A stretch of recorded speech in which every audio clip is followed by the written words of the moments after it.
बिस्मिल्लाहिर्रहमानिर्रहीम। बोलते कालम के साथ मैं आमिर जहान और इमाम ख़मीनी एक ऐसी फ़ौज बना कर गए जो फ़ौज दुनिया के किसी मुल्क से भी टकराने की सलाहियत रखती है। ये मुस्तज़फ़ीन बसीज नाम की फ़ौज है, जो कि इमाम ख़मीनी के कहने पर 1979 में, इसका मतलब जो है मज़लूमों की फ़ौज है। मैंने कहा पहले मतलब बता दूँ। 1979 में जब ईरान में इस्लामी इनकलाब आया तो इमाम ख़मीनी ने अपने विज़डम के ज़रिए से इस बात का इदराक किया कि उनके पास मुस्तकिल फ़ौज रखने की या इतनी बड़ी फ़ौज रखने की क़ुव्वत और सलाहियत नहीं है। ये ज़िया होगा जब तक कोई जंग नहीं होती है, उस वक्त तक हमें रज़ाकारों की फ़ौज की ज़रूरत होगी, जो कि जो है बसीज कहलाएंगे। और ये बसीज जो हैं इनको दोबारा से भर्ती किया जा रहा है। इमाम ख़मीनी का जो कंसेप्ट था उसके मुताबिक ये तकरीबन 2 मिलियन, जी हाँ, ये तकरीबन 20 मिलियन की फ़ौज यानी 2 करोड़ लोगों पर मुश्तमिल जो है ये फ़ौज होनी थी। और इनकी हद उम्र जो है 16 साल से 40 साल के दरमियान है। और आज दोबारा से इस बसीज की भर्तियाँ शुरू हो गई हैं। जब से अमेरिका ने ईरान पर एक जंग मुसल्लत की हुई है और अपने बहरी बेरों को ईरान की तरफ भेजा है और शर्त पे शर्त और शर्त पे शर्त रखी जा रही है। कभी कहा जा रहा है अपना एटमी प्रोग्राम रोल बैक करो, कभी कहा जाता है अपना जो है मिसाइल प्रोग्राम रोल बैक करो, कभी कहा जाता है पासदारान इनकलाब की तादाद कम करो, फिर कहा जाता है कि वहाँ पे हुकूमत ख़त्म करो।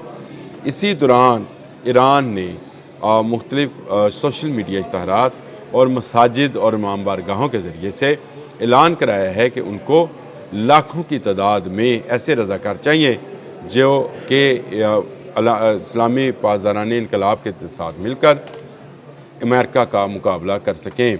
अब ये भर्ती के जो इनका भर्ती का तरीक़ाकार है वो तो यही है कि हर ईरानी जो है वो इसका हिस्सा हो सकता है जिसकी उम्र 16 से 40 साल के दरमियान है।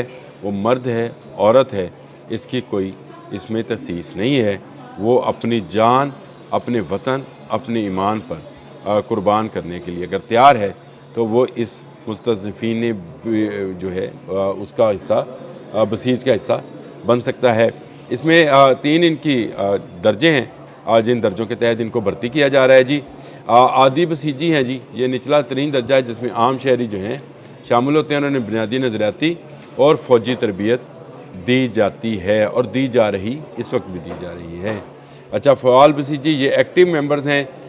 ये 45 दिन की ख़ुसूसी नज़रियाती और अस्करी तरबियत जो है हासिल करते हैं और फिर ये इनको फ़ाल रुकन करार दिया जाता है। ये एक तरीक़ाकार इमाम ख़मीनी ही बना गए थे।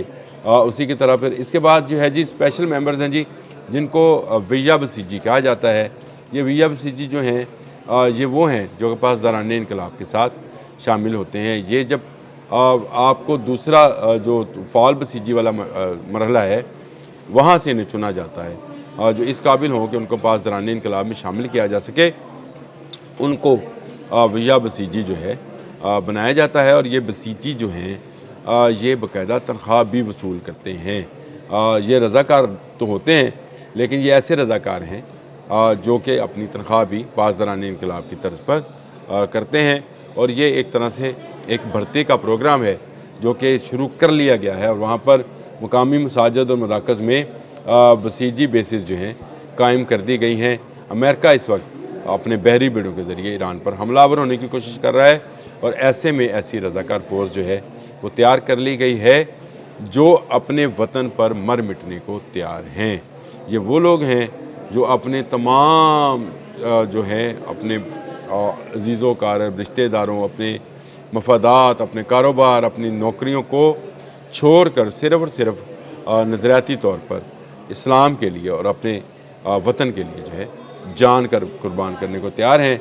और इनकी नज़रियाती वाबस्ती को जो है वो किया जा रहा है। इनको जो है ये बसीजी जो हैं जब ये रज़ाकार अपनी ट्रेनिंग मुकम्मल कर लेते हैं तो फिर आम दुनिया में ही, आम लोगों में ही शामिल रहते हैं। कोई नौकरी कर रहा है, कोई स्टूडेंट है, कोई घरेलू ख़तून है, वो अपने अपने काम करती है लेकिन मुसलसल राब्ते में रहते हैं।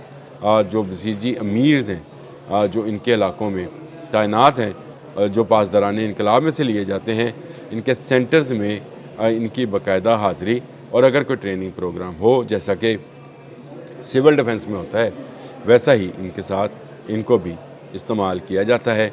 ये एक बड़ी फ़ौज है जो कि तैयार कर ली गई है अमेरिका के मुमकिना हमले में, जिसको डोनाल्ड ट्रंप ने तो ये कहा था कि ये मुमकिना हमला जो है महदूद पैमाने पर होगा, लेकिन ईरान को इस बात का इदराक है कि ये महदूद पैमाने पर हमला नहीं होगा और इसके लिए अब मुस्तकिल भर्तियाँ जो हैं शुरू कर दी गई हैं। इसकी ताज़ा कॉल जो है एक दिन पहले, आज जब मैं आपसे बात कर रहा हूँ, एक दिन पहले इसकी कॉल चलाई गई और उसके बाद व्हाट्सएप मैसेजेस के ज़रिए लोगों तक ये पैगाम पहुँचाया गया कि मुकामी मराकज़ कहाँ कहाँ पर हैं, वहाँ पर जाकर वो अपनी भर्तियाँ जो हैं उसकी रजिस्ट्रेशन कराएँ, यानी ख़ुद की रजिस्ट्रेशन कराएँ ताकि उनकी भर्तियाँ की जा सकें। वो जिस लेवल पर भी काम करना चाहते हैं वो काम करें।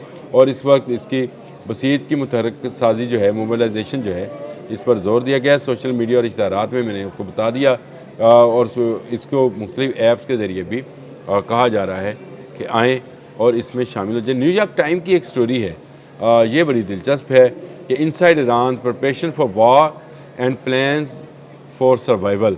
ये जी स्टोरी है जो लिखी गई है, इसके अंदर ये सारा तरीक़ेकार जो बसीजी है ये बताया गया है और ये कहा गया है कि ईरान एक बड़ी जंग के लिए एक बड़ी फ़ौज बनाने की तैयारी कर रहा है, यानी बना रहा है, तैयारी क्या करनी है, बना रहा है। और उसने ये बसीजी प्रोग्राम जो है इसको दोबारा लागू कर दिया है, जिसमें जोक दर जोक लाइनों में लग कर लोग जो हैं अपनी रजिस्ट्रेशन करा रहे हैं कि वो अपने वतन पर कुर्बान होने के लिए तैयार हैं। मैंने आपको बता दिया कि ईरान में सिक्योरिटी सेटअप जो है उसको मज़ीद मजबूत बनाया जा रहा है। उस दौर में जब जंग हो तो ऐसे रज़ाकारों की ज़रूरत होती है जो पास दराने इनकलाब, जो कि फ्रंट लाइन पर होते हैं, जहाँ सरहदों पर लड़ रहे होते हैं, पीछे अमन व अमान बरकरार रखने के लिए ऐसी फ़ोर्स जो है वो बहुत कारआमद होती है।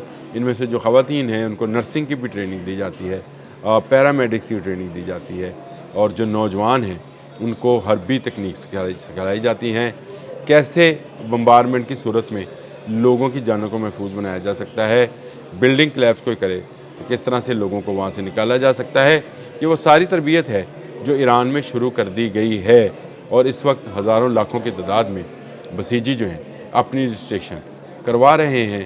कहाँ पे? मसाजिद और मदारस में। और आहिस्ता आहिस्ता इनकी बाइफरकेशन की जाएगी। जो फ़ौज में जाना चाहेंगे उनको फ़ौज में, लेकिन अमेरिका का मुकाबला एक ऐसी कौम से है जो जान दे देगी, अपने वतन पर आंच नहीं आने देगी। ये बात मैं हमेशा अपने व्लॉग में कहता हूँ कि ईरान को ज़रा इस नज़रिए से देखा करें। इस्लामी होना एक उसकी हमारे लिए भाई हैं हमारे, लेकिन इस नज़रिए से देखा करें कि ईरान ने आज तक किसी के सामने जो है सरनगू नहीं किया है। इसकी हज़ारों साल तहज़ीब में कोई इस पर काबज़ नहीं हो सका है। ईरान अपना तशख़्ख़ुस, अपनी कौमियत, अपनी पहचान जो है उसको हमेशा मुक़द्दम समझता है, और ये मुक़द्दम समझना इस बात की अलामत है कि वहाँ का बच्चा बच्चा, वहाँ की औरत और मर्द तमाम के तमाम ईरान के दिफा के लिए अपनी जान कुर्बान करने को तैयार हैं। अमेरिका अगर हमला करेगा तो उसका मुकाबला सिर्फ पासदाराने इनकलाब की कोई 1,90,000 फ़ौज से, जो रेगुलर फ़ौज है, उससे नहीं होगा।